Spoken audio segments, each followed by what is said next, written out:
Hello, everyone, and welcome back to another episode of the Agent Advantage podcast, where we help agents like you embrace success and drive change. Today, we will be talking about where and how to find clients when you're first getting started in the business. Finding your first 10 clients can be overwhelming, but it's not impossible. In this episode, we'll break down where to look, how to build trust, and strategies that will help you land those first deals. This will look a little bit different for everybody, but our goal is to help you identify your natural market and how to capitalize on what you already have around you rather than spending thousands of dollars on lead websites when you're first getting started, because we don't want you to spend money that you're not making quite yet. Do you remember where you found your first couple of clients? Do you remember? Last episode, I said Craigslist. But okay, actually, my very first client was y'all. I was so broke and I was so desperate. I was knocking on other agents' doors, and I said, "I will take any lead, any dead lead. I'll anything. If you think it's dead and it won't turn into anything, I'll pay you a 30% referral on it." I think I might have even offered 35%. I just needed $1. Like I needed a couple $100. Like I was so broke. Yeah, That's actually and where my first closing came from. She thought it was a dead lead and it wasn't.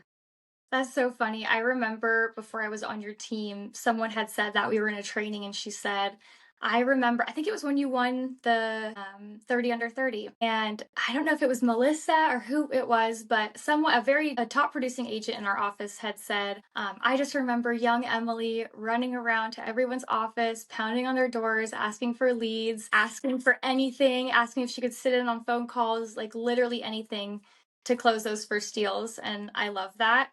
And I don't think everybody is as bold as you are, but it's a good lesson to take that if you want it, you can find it. Yes, I do agree. Yeah, and I do want to preface this episode too by saying, before we dive in, there's going to be 5 different parts that we're going to touch on. So if you want to take notes, you can, but I want to preface that everybody's business is going to look a little bit different. And so if you're full-time, this might be super realistic for you. If you're part-time and getting started in the business, take the parts that you think might work best for you and give them a try and adjust as necessary. But I know it's going to be a lot, so bear with us. I We'll love break that it little down. disclaimer. Yeah, Yes, we'll make it as Michaela has a jam-packed session for you guys, so hold on tight. yes, yeah. Pick what makes the most sense for you. Take notes, and of course, if you have any questions, you can always reach out to us. So I want to start with part 1, and this is going to be starting with your sphere of influence. So if you don't know what that is, that's going to be your friends and family, past coworkers, people you went to school with, anybody in your direct natural market that you know. This can be Facebook friends, anything like that. These are the people you want to start with. And I think a lot of people that I talk to who are first getting started feel discouraged by how many agents are actually in their market. So they're hesitant to reach out to people because, oh, they already know 5 agents and I'm brand new. So why would they want to work with me? Well, I'll say I've worked with a lot of people who have relatives as agents, best friends as agents, and many times people don't want to work with people they know because of past experiences or, whatever the situation might be. So don't limit yourself if you know that people already have agents in their lives.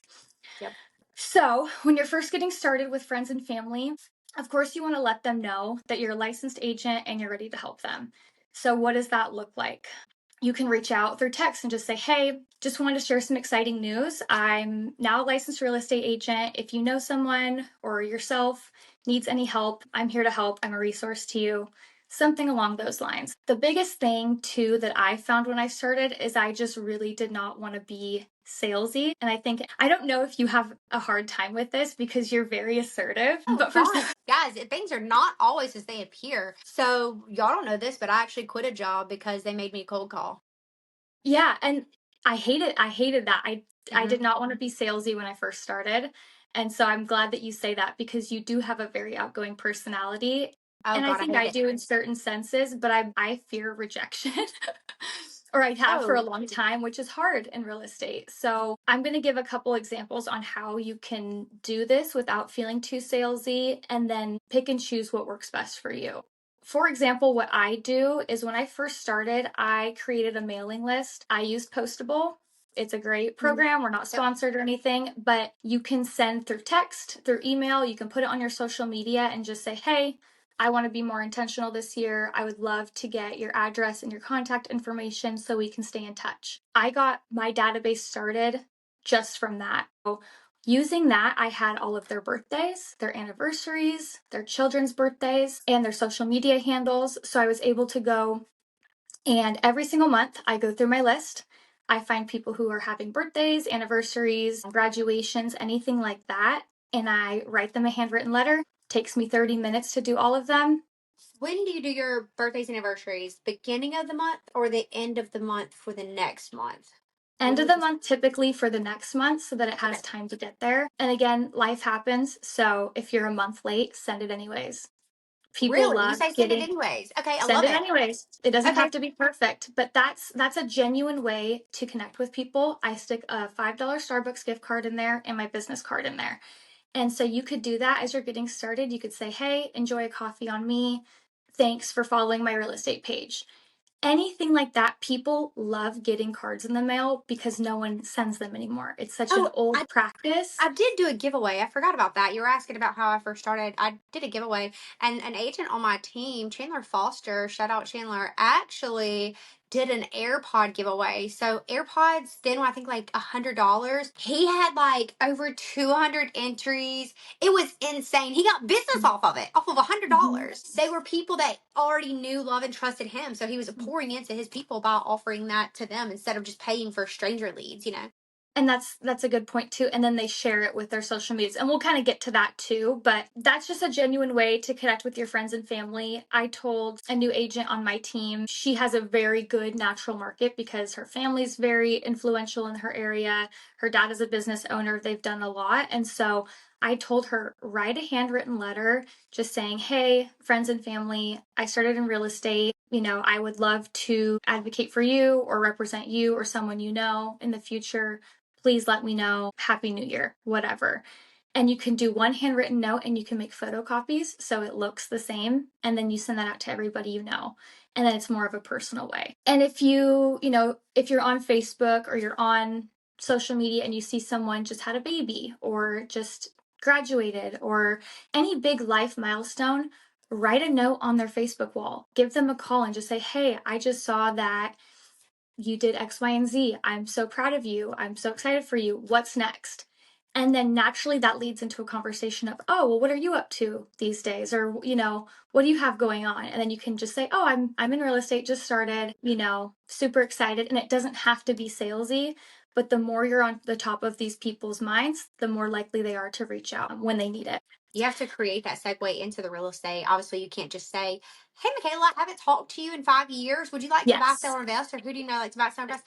It has to be a lot warmer than that. That reeks the commission breath. And whenever I reach out to Yes. Michaela and say, "Hey, I just noticed that you had this life event," or "Hey, I just saw this. Congratulations. I'm really proud of you. I saw that you closed 2 million last month. That is so exciting. I'm really proud of you. I know we haven't talked in a lot, but I just want to let you know that I saw that, and I just want to let you know I'm proud of you." To her, And that would like yeah. light her up, right? Words of affirmation. Guys, that's a love language. And even if you think that they aren't ever going to use you, even if they bought a house, like I have reached out to multiple people I went to college with and just said, "Hey, congratulations on the purchase of your new home. I'm so excited for you and your family."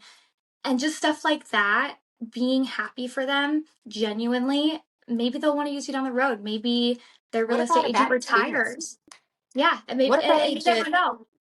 Yes, there was a real estate agent 5 years ago in our association who literally got in a car accident and passed away. And it was very tragic. She was young. And if I was that person, if she sold a house to a friend of mine and I was bitter because that friend chose someone else, well, that friend who now doesn't, they're a real estate agent. They're called an orphan. They call them orphans. That person who's now an orphan because a real estate agent can no longer help them by herself. She's not going to call me. She's going to go find someone else because I treated her poorly or I was bitter. So I actually cost myself that sale because I was bitter.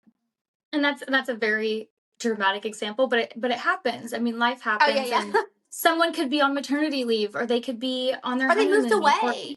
or Like, they moved away, or they're just not practicing anymore because it is a tough business to stay in. You never know. So I guess the biggest thing from this part one is just making those genuine connections and fostering those connections, whether you think it's going to follow through or not. I mean, I have had so much business in my first year of doing this just from those letters. I mean, for example, I had some sellers. They live actually 4 hours from me, but I grew up with the husband, and he had filled out that form on Postable, filled out his wife's information. At that time, I had never met her, but something was telling me like I should write her a letter. I feel like this would be a kind thing to do. She seems wonderful. So I wrote her a birthday letter, just said, thanks so much for making my friend happy. I love watching you guys grow. I love watching all that you're doing, because they are real estate investors and contractors, and they have so much going on. They're like Chip and Joanna Gaines of the West Coast. It's so cute. And her dad, this story always makes me kind of emotional, but her dad had passed away that month. And she wrote me back the most beautiful handwritten letter. I think I have it. Yeah, I have it over here. It was like the most beautiful handwritten letter. And she said, Michaela, no one has ever sent me a birthday card before. This has been the hardest year of our life. You have no idea how much it meant to me. And from that, I was like, that was worth it. I mean, $5, a card that took me 10 minutes to write, helped me connect with somebody who is so kind and just like has the best heart. And I ended up working for them that following year. And they're amazing. They're great friends of mine. So even if that hadn't turned into a business transaction in any way, it helped me connect with an old friend, meet a new friend, and have these people in my corner in personal and business relationships. So that's just a little like happy. I want to add something in here, y'all, really quick. I want to interject. If you are thinking maybe this podcast is not for me, I want to pause for a second, and I want to tell y'all, Michaela moved to Alabama, where I live. She lives currently in her home state of Washington. She moved to Alabama as a brand new individual who knew no one besides her, at that time, job family. In the Which was one person. Okay, so one person, literally, she moved here, and I would go out to events and parties with Michaela, and Michaela would be like, "Oh yeah, oh hey," I'm like, "You know them? You know them? Like, how do you know these people?" So if you want to listen to someone who has created their business from the ground up and knew how to network and create and foster genuine, because that's the key word, genuine relationships, listen to what she has to say, because if anyone knows how to do it better than both of us, it's Michaela. So listen to what she's saying, because I've seen it work. Thank you. Thank you. You're allowed to continue. And I guess if you don't want relationships with people, if you don't want to foster relationships and people in your life, then this might not be the business for you. And that's okay That's what I was too. gonna say. Yeah, it might not be, and that's okay. And you might learn that as you go on, or maybe you have things that work better. But from my experience and Emily's experience, nurturing relationships and having a relationship-based business is what keeps you going in the long term. It might not make you the most money up front. It might not make you this top producing agent in your first year, but it's going to keep you able to work in this business for years to come, because people want relationships. They don't want to feel like a transaction. Getting off my soapbox now. Along the lines too of nurturing your sphere of influence and those people that are already in your life, social media connections is going to be a great way for you to do that on a larger scale. So post about your new career, post it on Instagram, Facebook, LinkedIn.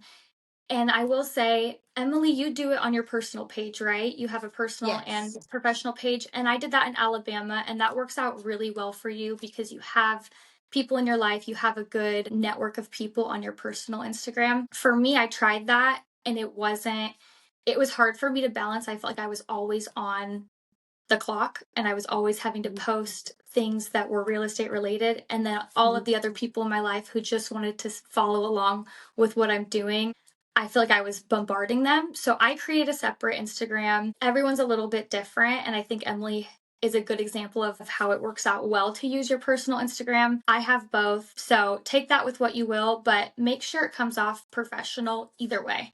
If you're using your personal Instagram, keep in mind that you are going to have people who find you online, or potential customers who are going to look at your Instagram and are going to judge you based off what is on there. So they're going to look you up 100%. Yes. So take that. Maybe that's okay with you. I liked having my personal life private. So everyone's a little bit different. That's just my 2 cents about it. Another thing when it comes to that is share valuable content. People, I mean, I'm the first one. I love getting a branded photo shoot and posting fun pictures and being cute and doing the real estate thing. but a lot of people don't care. Unfortunately, people don't care. It's good for the aesthetic, but you want to post things that are of value that make people want to follow you. That's going to be market updates, first time home buyer tips, seller tips, how to use your current existing home, how to use that equity and build your real estate portfolio. You want to have a little bit of everything for these different people who might be looking for something specific. So they don't want to go on your page and see just sold, just listed, just sold, pending. yeah. And all of that stuff is fun and fine, but there needs to be some value or no one's going to stick around, right?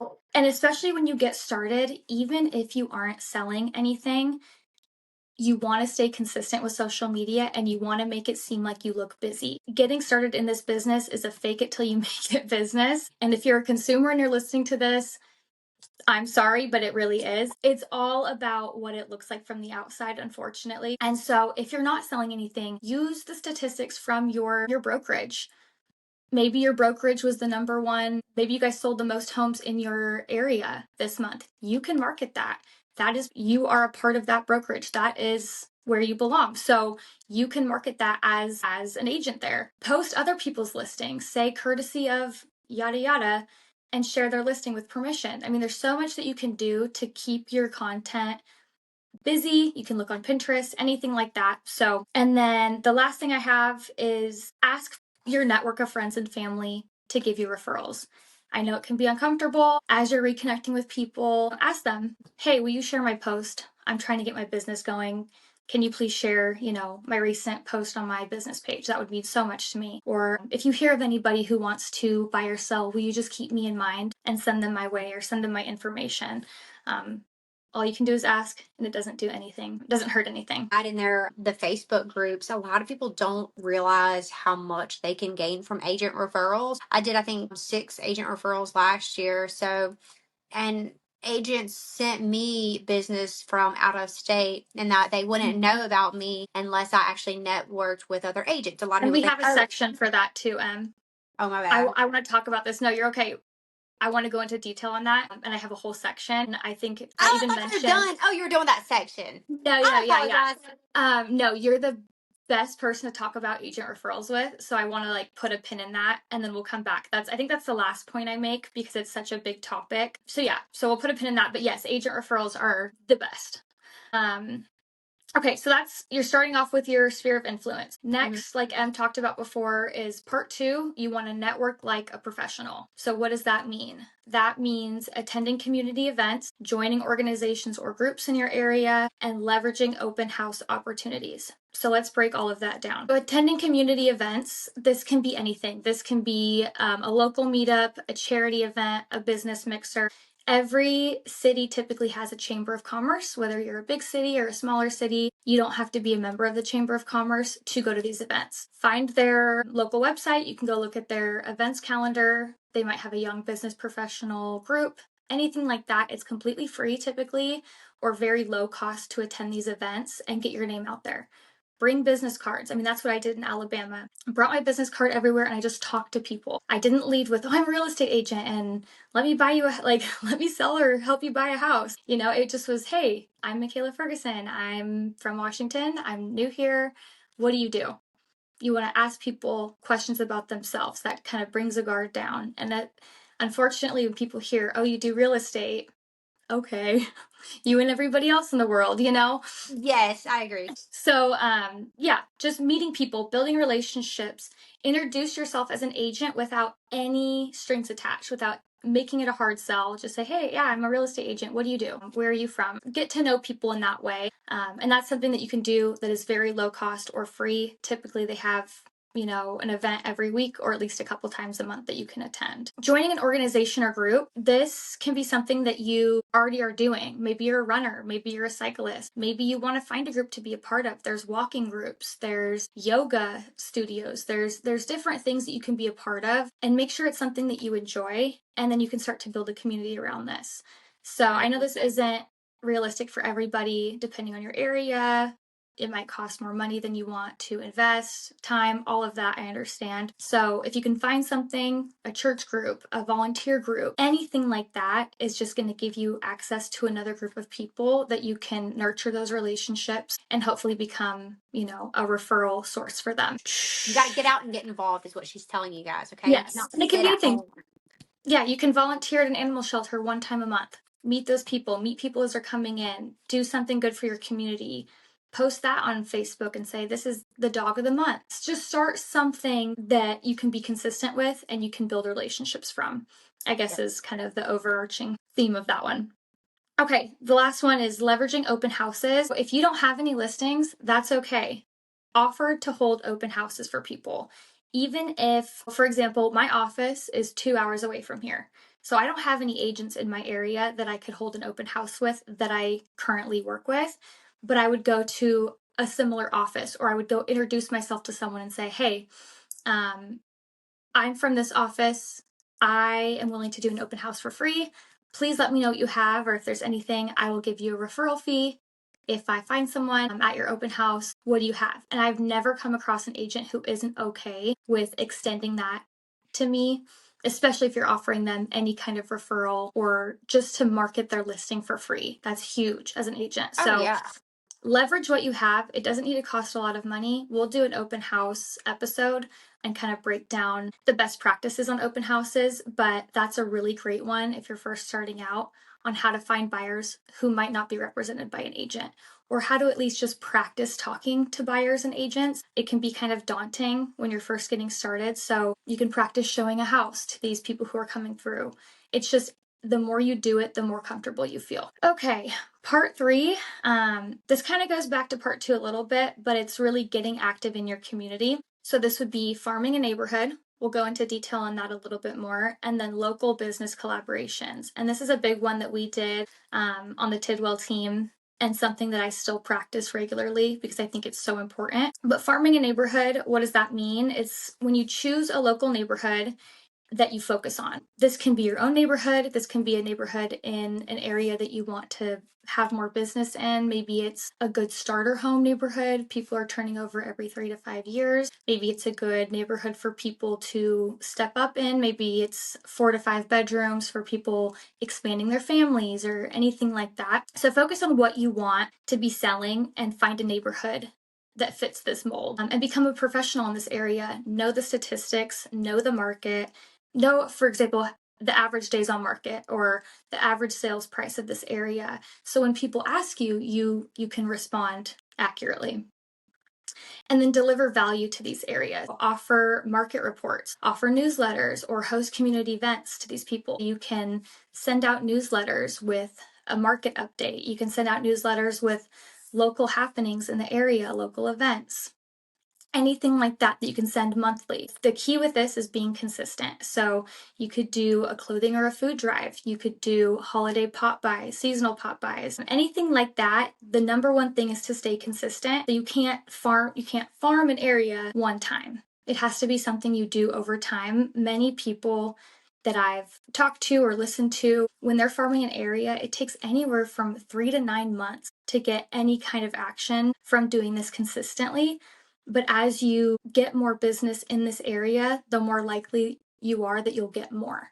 If you ever drive through a neighborhood and you see an agent with 7 different signs in this area, you know that they've been farming that neighborhood well. Local business collaborations. We did this a lot. We would partner with local businesses, small businesses that you can have mutual benefits from. You can offer promotions on social media for them. You can do a giveaway with them. You can share their content, I do blog posts. So I do blog posts for local small businesses in my area. And I do a walkthrough video with the owners, with the clients, with whoever, and I post that on my social media. And then I reshare it on my story. I'm always commenting on their posts. And that's a really good way to start building that camaraderie with local businesses and all of their clients that they have existing. What do you have to say, Em? I know you want to chime in. I was going to say, The business owners love to see that you're supporting their business. And I mean, I hate to say it, but I'm be so honest. The business owners usually have money and have connections. So if you're honoring their business, sometimes you might be helping them more than their own friends and family are. And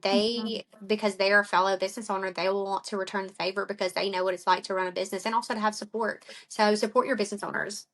And even if you don't have a formal collaboration with them or a formal whatever, if you're going to get a coffee in the morning and it's a local business, take a picture and tag them in it. Almost always they will reshare it and your name is going to pop up, and it's going to pop up time and time again in front of their clients, and that creates awareness, that creates, a familiarity with your name already. It's subliminal. So it's something that happens over time. Create a goal for yourself, whether you're commenting on 5 local business posts a week, for example. That's a good way to get started and be consistent with that. Anything else you want to add to that? No, I'm not going to add anything else to it just because I know we're short on time and you still have, I think, 2 more parts. Yes. If we're going over, then we can go into a part 2 on this and break down some more things. But if not, then we'll just go right on through it. And yeah, we'll plug through it, and we can dive into any of these things at a later time. But part 4 is building a digital presence. This goes off of a couple of the parts we discussed before, but this is making sure you have professional photos done, and include clear contact information on your website pages, on your business cards, anything like that. Make sure that you look professional and there's a clear way to contact you. You can post testimonials, real estate advice, or behind the scenes of your business. Make it exciting and engaging, and be consistent. Again, we're going to talk about this time and time again. With every podcast episode, we will discuss consistency because it's so important. So optimize your social media profiles and also invest in a website or a blog. Your brokerage should already offer you some sort of website platform that you can customize to yourself. If they don't, then there's plenty of free platforms that you can utilize in the meantime, but most brokerages, to my knowledge, offer that. And then add a contact form for leads on these pages. That way you can capture those people who are coming in and looking at your page. Part 5 is asking for referrals. Don't be afraid to ask family and friends, and eventually, once you get them, past clients for business. This is the best way to market yourself. You can call other agents in different market areas and ask to be referral partners, like Emily mentioned. If there's someone in your office looking for someone in Texas, make those calls. Try to find somebody. If you have a friend or family member who's moving across the country, call an agent in that area and start vetting agents. And the biggest thing is, if they answer your phone call, they're going to be a great referral partner, because a lot of agents don't. oh gosh, yes. Yeah. And vet these people. Look at their websites, look at what they have going on, and how they feel, or how you feel when they talk to you. And if they would be a good referral partner, then ask for that, and maybe they can send you people your way as well. But regardless, you can get 20 to 30% just from connecting your friends and family to other agents in different markets. And Emily, I think, what, 30% of your business or something insane comes from referrals? Yeah, I think it was 33. It was 30 or 33 percent was agent referrals. And I think that I can't remember if I did that. It was this year or if it was last year that I did that assessment. There was a lot. It was a lot just by making those connections. And guys, I know we're short on time, so we can do a whole episode on agent referrals and how to maximize those. Yes. And so I'll leave you with a couple tips for success. This is just stay persistent and follow up regularly. As Emily says often, fortune is in the follow up. We didn't make up that term. That is a term that's used often in this business. Follow up with these people. Follow up with your friends and family. Stay professional and make a first grade impression with every single person you meet. Even if you're having a bad day, you're not feeling your best, make a good first impression, because you are your business. Your face, your personality, who you are is what you're selling, essentially. So always present yourself in a way that you want to be remembered. And then lastly, focus on offering value, not just selling. People need value. They need helpful resources, especially when there's so much information out there. So that's all I have for today's episode. Remember that you don't need everything to be perfect to start. You just need to start. Your first 10 clients are a lot closer than you think. You just have to be consistent. Woo! And your tripod needs to not die. So stay consistent. We're always here as a resource for you. You can hop on, connect on Instagram with us at Agent Advantage Podcast, or you can email us at theagentadvantagepodcast@gmail.com. We hope you have a happy and productive Monday, and we will see you next week. Bye.